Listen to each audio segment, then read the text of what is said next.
Good evening and very welcome to all the students who are joining today's session.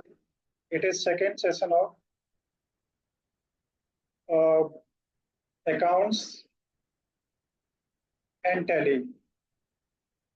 And this is especially for the students of RBS College and Agra College, Agra.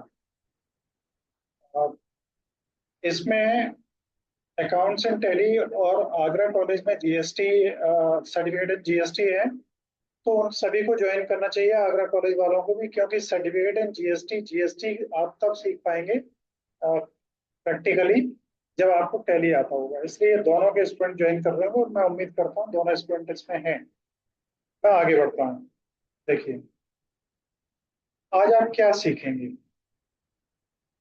तो यहाँ पे आप देख पा रहे हैं कि आज सीखने में आपके पास है प्रैक्टिकल मैनुअल अकाउंट्स, की elements of practical manual accounts, double entry system, golden books of accounting, accounting books and it's subsidy books और की फीचर्स ऑफ टैली।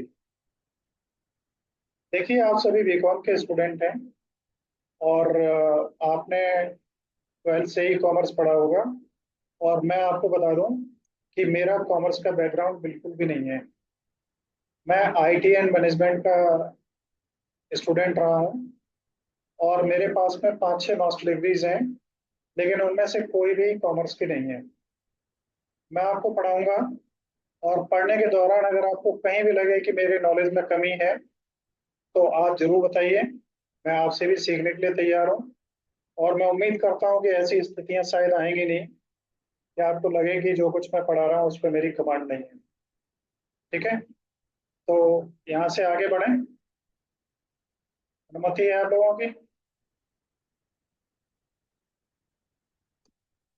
आ, देखिए आप पूछ रहे हैं अटेंडेंस कैसे लगेगी, तो आप सभी को मालूम है कि आपको अपने नाम के साथ में रोल नंबर लिखना है, जो कंपलसरी है। रोल नंबर से हमें पता लग जाएगा कि आप स्टूडेंट किस चीज के हैं और किस कॉलेज के हैं।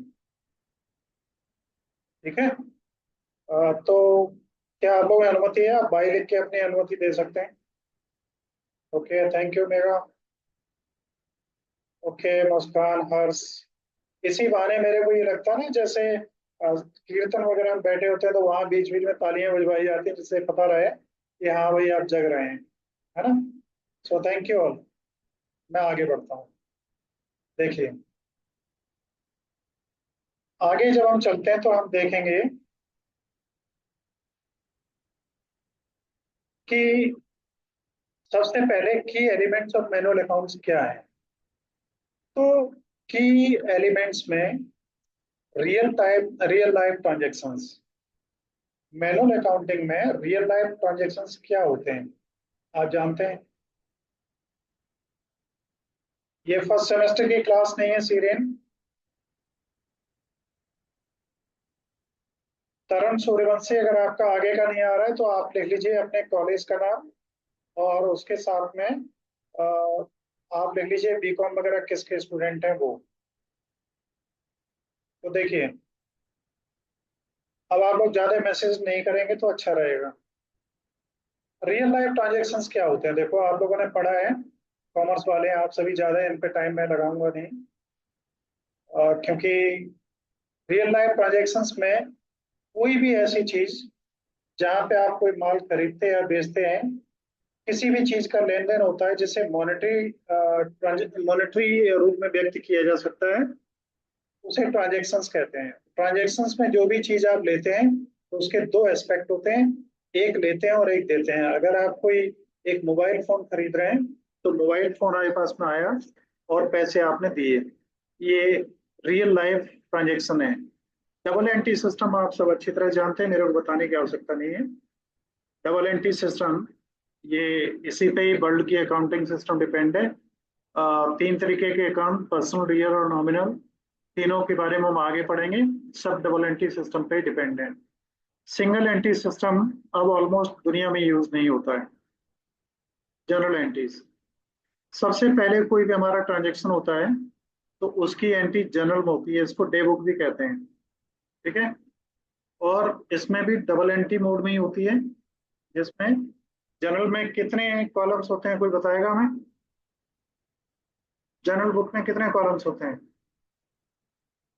फटाफट बताइए, मैं आगे बढ़ूंगा।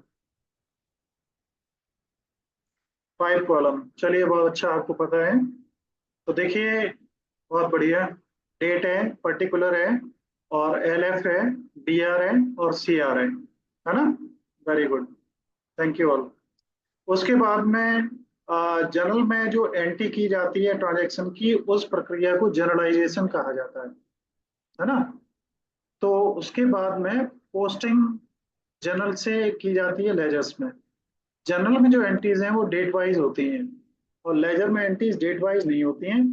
ये जिस भी पार्टी का जो लेजर जहां भी बना है, उसका जब भी कोई ट्रांजैक्शन होता है तो वहां जाके लिख दिया जाता है, और ये अकाउंट वाइज होती हैं। जनरल से जो लेजर्स में हम लोग पोस्टिंग करते हैं, उस प्रक्रिया को क्या कहते हैं? पोस्टिंग। जनरल से जब लेजर में ट्रांसफर होता है अकाउंट का। और जो हम एंट्री करते हैं इसमें क्या कहते हैं, जनरल में उस प्रक्रिया को जनरलाइजेशन कहा जाता है। लेजर्स में फिर हम क्या करते हैं, अपने अलग अलग ग्रुप्स के अकाउंट, जैसे सन्डी डेटर्स हैं, सन्डी क्रेडिटर्स हैं, और हमारे जो बैंक का अकाउंट हैं, और कैपिटल अकाउंट है, दुनिया भर के जो अकाउंट हैं, टोटल मिला के ये 26 होते हैं इनके ग्रुप्स मैन, जिसमें पूरा अकाउंटिंग का काम होता है। और इनके बारे में अगर पढ़ेंगे तो मैं आपको आगे पढ़ाऊंगा कि कैसे और क्या होता है।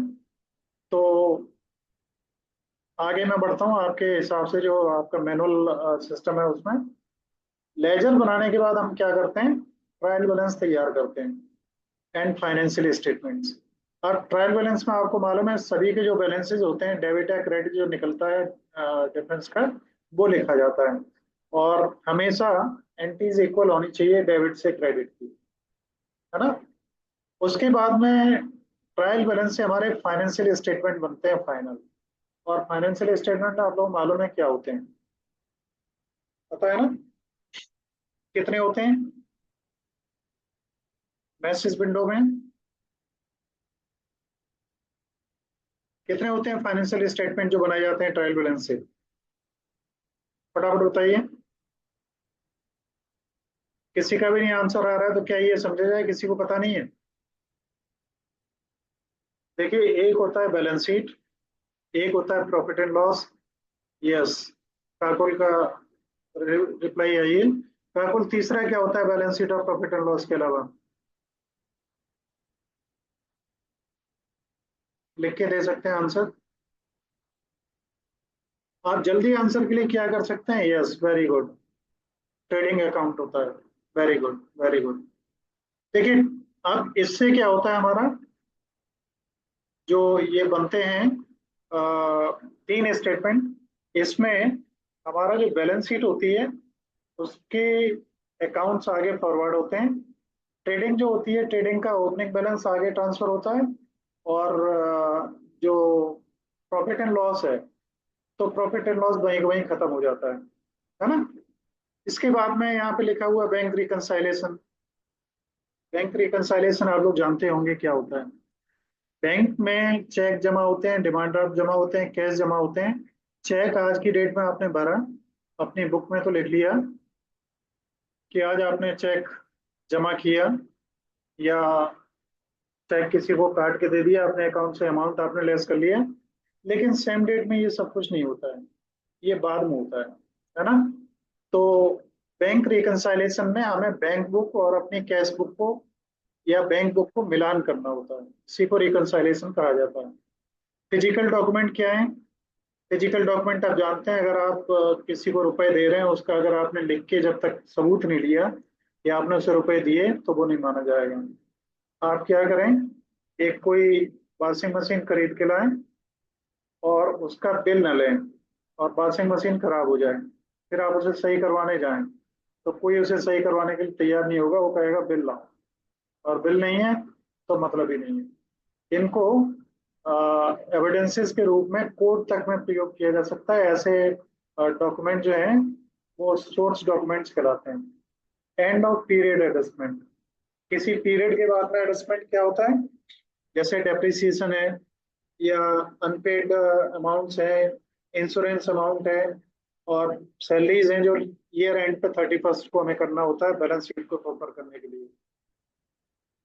मैं आगे बढ़ता हूँ। Double entry system and types of accounts क्या है ये? तो ये सब आपने पढ़े हैं, मैं ज्यादा इनमें समय नहीं लूंगा। The double entry system is method of book keeping where every financial transaction is recorded in two accounts. इसको मैं छोड़ ही देता हूँ, आप लोग इतना तो सब पढ़े ही होंगे।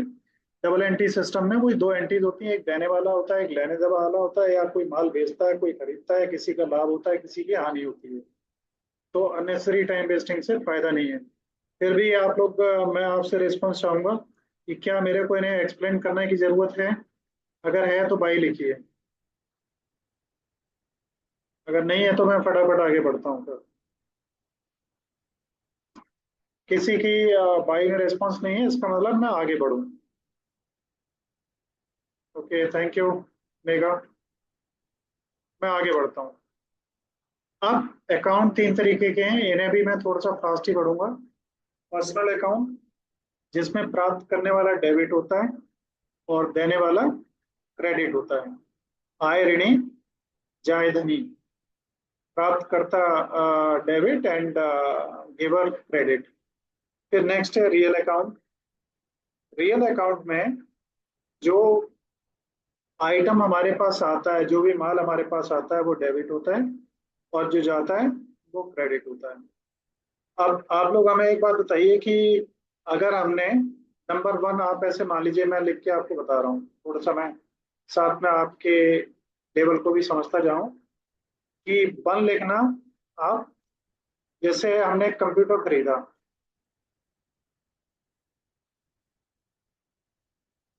ठीक है।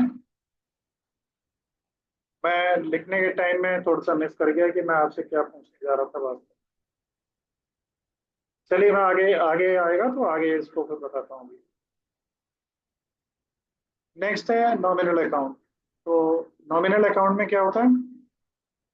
खर्चे, इनकम और प्रॉफिट एंड लॉसेस की बातें आती हैं, रेवेन्यू अकाउंट्स होते हैं ये, इनके बारे में आप लोगों ने पढ़ाई है अच्छी तरीके से, है ना। मैं आगे बढ़ता हूँ। और देखिए, there are three main golden rules of accounting. Accounting के तीन गोल्डन रूल्स हैं, ठीक है। वो आपको पता ही है, इस पे भी ज्यादा टाइम लगाने की आवश्यकता नहीं है, बट हमें एक प्रेजेंटेशन देना था, इसलिए इसको करने की जरूर आवश्यकता थी। गोल्डन रूल्स सभी ने पढ़े होंगे। अगर किसी को जरूरत है तो यस लिखें, तो मैं इसे एक्सप्लेन करके आगे बढ़ूं।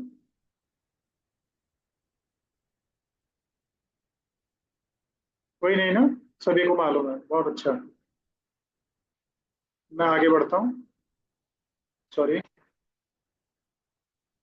तो अब यहाँ से हमारी स्टार्ट होती हैं।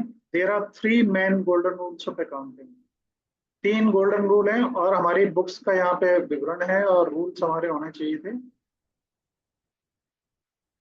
प्रैक्टिकल मैनुअल अकाउंटिंग को अगर आप देखें तो ये दो में बटा हुआ है, और बुक्स जो हमारी हैं, accounting books and it's subsidiary, तीन आपको मालूम, पर्सनल, रियल, नॉमिनल है। और उनके कौन डेबिट होगा, कौन क्रेडिट होगा, ये भी आपको मालूम है।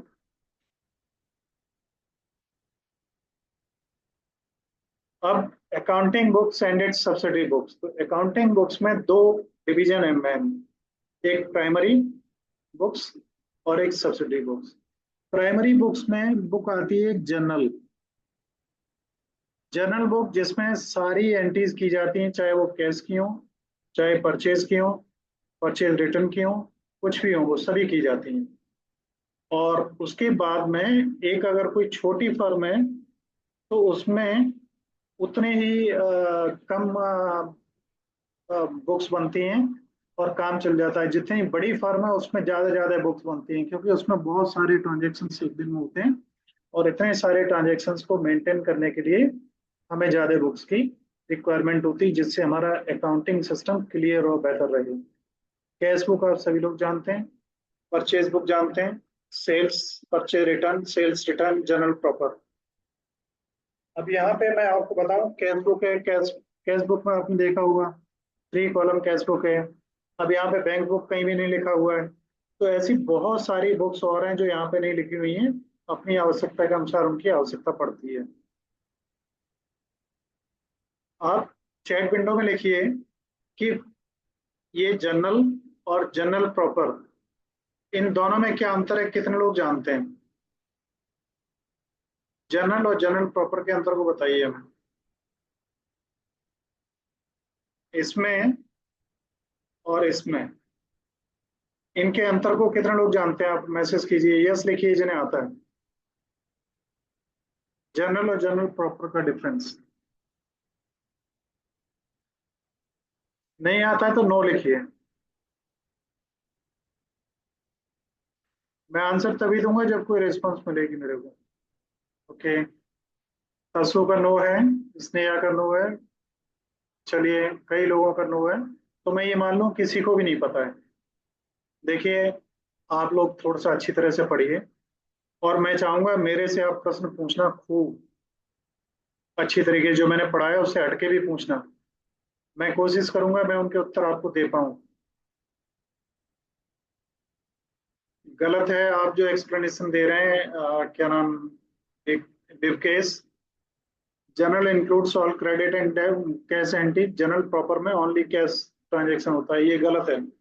Only cash transactions cash book में होते हैं, जनरल प्रॉपर में नहीं होते। इसका मतलब आपको किसी को भी नहीं पता है। तो देखिए मैं आपको बता दूं, कोई दिक्कत नहीं अगर आपको नहीं पता है ना?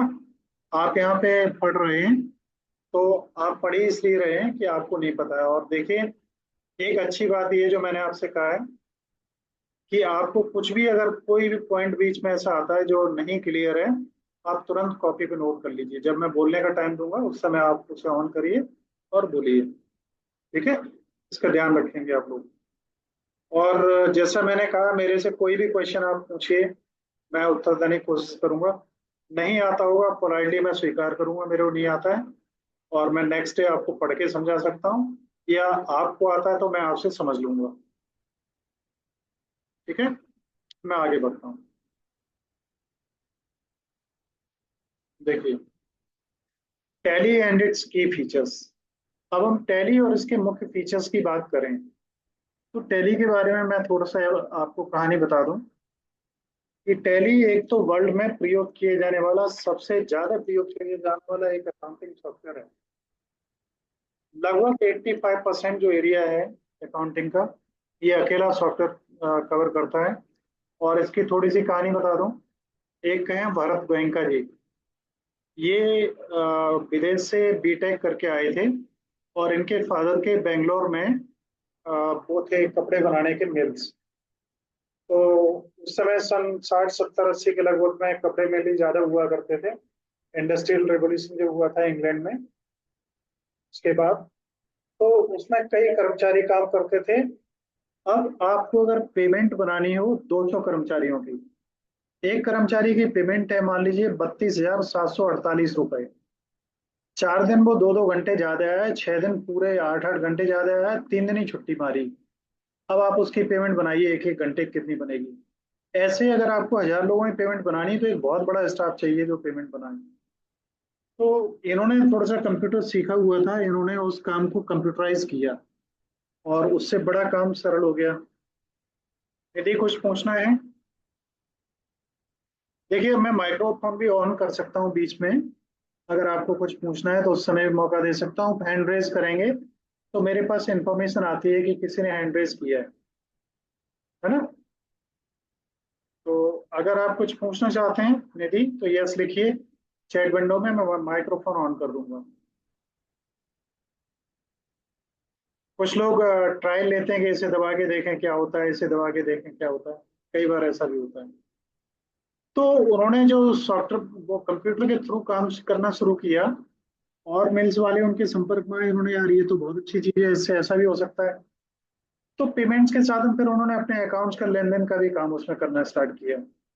धीरे धीरे उन्हें लगा कि ये तो बड़ा मार्केट बन सकता है, काफी लोगों की डिमांड आ रही है। तो भरत गोयनका जी ने शुरुआत करी टैली की। और कितने लोग जानते हैं टैली का अर्थ हिंदी में क्या होता है? जानते हैं? वो यस लिखें। ओके, हर्ष शर्मा जानते हैं टैली का हिंदी में अर्थ क्या होता है? हर्ष बताइए क्या होता है? मैं माइक्रोफोन ऑन कर रहा हूँ, अगर आप माइक्रोफोन पे बोलना चाहें तो बोल सकते हैं। आप माइक्रोफोन ऑन कर लीजिए और बोलिए। हर्ष,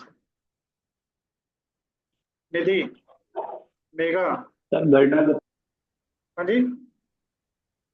सर गणना करना। नहीं, गलत है। निधि,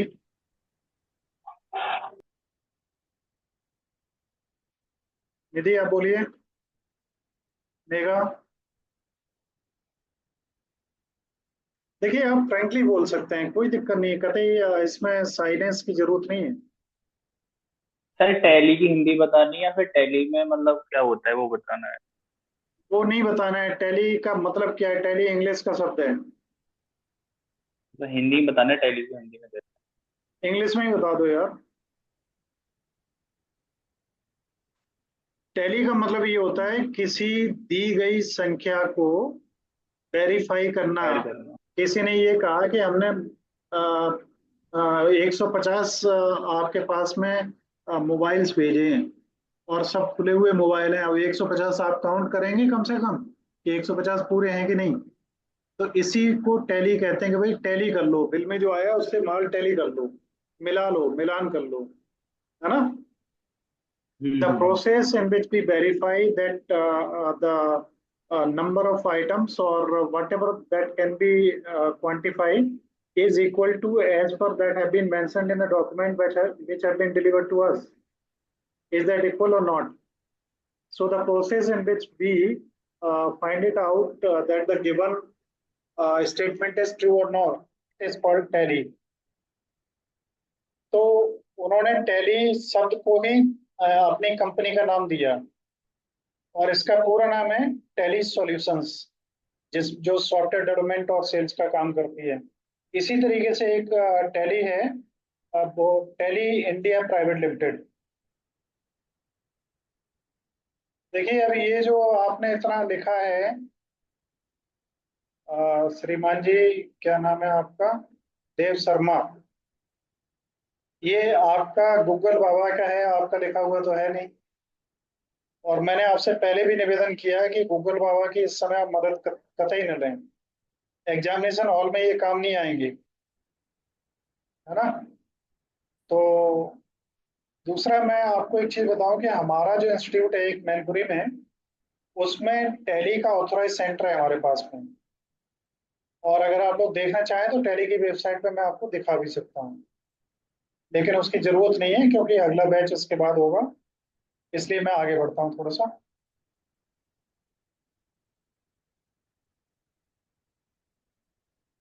तो उसके बाद में टैली का सॉफ्टवेयर बहुत आगे बढ़ने लगा। अब टैली के की फीचर्स क्या हैं? एक अकाउंटिंग मैनेजमेंट है, इन्वेंटरी मैनेजमेंट है, टैक्सेशन है, पेरोल है, बैंकिंग है। लेकिन इतने ही नहीं है, बहुत हैं। इसमें बैंकिंग के अलावा बजट मैनेजमेंट है, कॉस्ट सेंटर्स मैनेजमेंट है, और जो बिल ऑफ मटेरियल वगैरह है, बहुत कुछ है। ये कुछ चीजें यहाँ पे दी गई हैं। तो ये पॉसिबली लास्ट स्लाइड है और इसके आगे कोई स्लाइड्स और नहीं है। आप लोग अगर कुछ पूछना चाहेंगे तो इसके बाद पूछ सकते हैं। वैसे टाइम अभी करीब 12 मिनट का है। सो दूसरा जो टॉपिक है वो टैली सॉफ्टवेयर ही स्टार्ट होगा।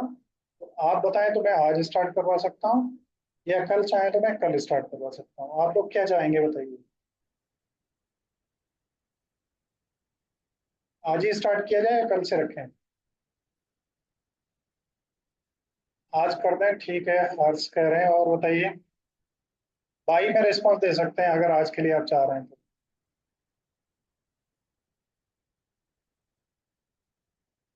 भाई आज के लिए, और नो कल के लिए।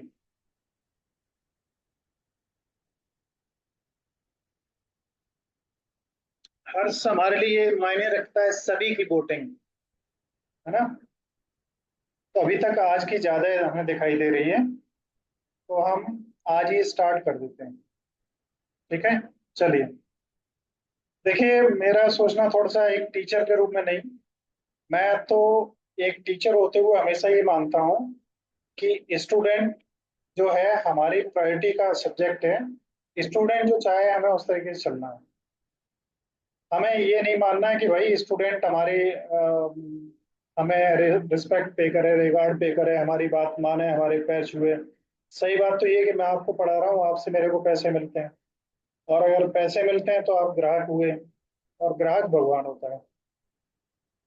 अब अगर टीचर वास्तव में अपनी जगह सिंसियर है और वास्तव में वो डिलीवरी ऐसी कर रहा है कि आपकी आत्मा तक को छू जाए, आपके मन को छू जाए, आपको सब अच्छा लगे, तो ये उसकी ग्रेटनेस है। और इस ग्रेटनेस को अगर सम्मान दिया जाए तो अच्छी बात है। अदरवाइज कोई सामान खरीदने के बाद आप रुपए दे रहे हैं तो ये ट्रेडिंग है। ट्रेडिंग में तो ग्राहक ही इंपॉर्टेंट होता है। ओके, तो मैं आगे बढ़ता हूँ, देखिए। अब टैली में अगर आप आगे बढ़ते हैं तो नेक्स्ट इसका शायद है या नहीं है। तो टैली के लिए मैं आगे बढ़ने के लिए आपको क्या करूंगा, आज थोड़ी सी कुछ वेबसाइट्स वगैरह टैली की दिखा देता हूँ। नॉर्मली टैली को हम कल से स्टार्ट करेंगे। देखिए, एक साइट है इनकी, टैली solutions.com। ये टैली कंपनी की वेबसाइट है। और टैली इतना इजी है, ये लिख रहे हैं जैसे 1 2 3। और शायद आप यकीन नहीं कर पाएंगे कि आप में से अगर कोई जॉब करना चाहे, किसी को अकाउंट्स की जॉब मिल रही हो, तो मैं 5 दिनों में, आपको टैली बिल्कुल नहीं आता, 5 दिनों में जॉब के लिए मैं तैयार कर सकता हूँ। आप शायद इस पर यकीन नहीं कर पाएंगे, लेकिन ये पॉसिबल है। तो ये टैली की वेबसाइट है जिसमें टैली सेल्स का काम मेंटेन होता है। और आपको जान के आश्चर्य होगा थोड़ा सा, अगर आप इसको देखें कि टैली का रेट कितना हो सकता है सॉफ्टवेयर का, कोई बताएगा? 10,000, 20,000, 2,000, 5,000, 1 लाख, 1.5 लाख, एक सॉफ्टवेयर का। बताइए गैस करके आप, कितना हो सकता है? किसी की रेस्पॉन्स नहीं आ रही। 5 से 10,000 रुपये, ओके। और बताइए। आप लोग थोड़े से इंटरेक्टिव रहिए भाई।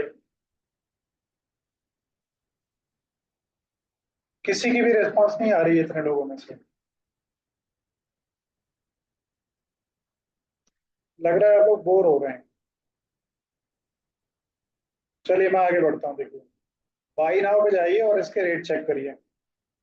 अगर आप रेंट पे लेते हैं तो एक महीने का रेंट 750 रुपये है, सिल्वर का। और सिल्वर का मतलब है सिंगल यूजर। और इसको अगर आप खरीदते हैं तो 22,500 रुपये का पड़ेगा एक, प्लस 4,050 रुपये टैक्स और जोड़ दो, 26,550 रुपये का एक सॉफ्टवेयर। और अगर आप इसी को रेंट पे लेते हैं तो 2,250 रुपये महीने का लगेगा। ये गोल्ड है। गोल्ड का मतलब मल्टी यूजर है। और यहाँ पे अब आ जाए, गोल्ड अगर आप खरीदते हैं, टैली जो मल्टी यूजर है, लैन पे चलेगा, एक से ज्यादा कंप्यूटर्स पे, तो 67,000 प्लस 12,150 कितना हो जाएगा? 79,650 रुपीज। ये है। अभी यहीं तक बात नहीं है, आगे और बढ़िए। टैली डेवलपर अगर आप लेते हैं तो ये 11,250 रुपये है, प्लस ये। और टैली गोल्ड लेते हैं, डेवलपर एडिशन जो है वो, तो इतना है। अभी और आगे बढ़िए। सोपर्स अगर लेते हैं तो इसके रेट ये हैं। और अगर सर्वर लेंगे तो आपको देख के थोड़ी घबराहट महसूस होगी। इसका रेट कितना है? 2,70,000 रुपये प्लस 48,600 रुपये टैक्स। और तो कितना हो गया? 8 7 जे 8 का 8 7 4 11, करीब ये 3 साढ़े 3 लाख के करीब बनेगा जाके, है ना? तो इतना सॉफ्टवेयर की कीमत है। अब आपके लैपटॉप की कीमत कितनी होगी? 50 60 70 हजार रुपए। और सॉफ्टवेयर इतना महंगा है। अब इतना महंगा सॉफ्टवेयर है तो ये कैसे, क्या है, कैसे चलता है, क्या चलता है, और इनके यूजर कितने हैं मालूम है? Personal and regular pack, Tally server prime वगैरह ये सब अलग हैं। अब इनके जो कस्टमर्स हैं, वो कस्टमर्स लाखों में हैं। आप समझिए फिर इनकी कितनी कमाई होगी और क्या पोजीशन होगी। अब यहाँ पे मैं दिखाता हूँ दूसरी एक वेबसाइट जो एजुकेशन वाली है। ये टेली एजुकेशन की वेबसाइट है।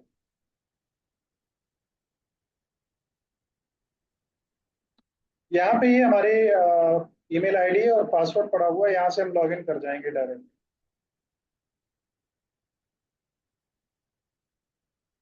तो देखिए ये है हमारा dashboard Tel India private limited का। चाणक्य सेल करके हमारा इंस्टीट्यूट है जिसका नाम है। अब यहाँ पे ये ई कंटेंट है जो ऑनलाइन अवेलेबल है।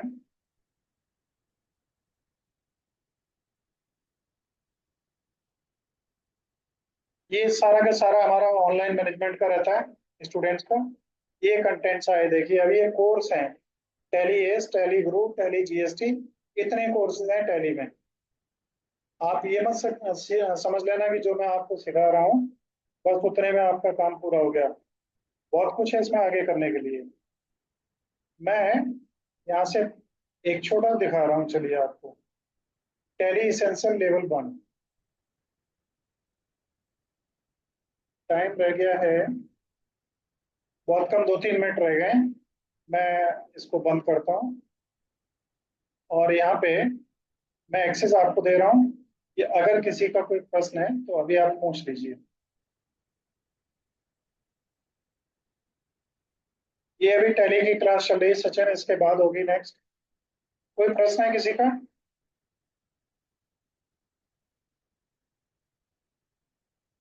किसी का कोई प्रश्न नहीं है तो मैं शेयरिंग ऑफ कर रहा हूँ और इसके साथ ही आपका जो है ये सेशन यहाँ से खत्म होगा। और इससे पहले मैं रिकॉर्डिंग को ऑफ कर दूं।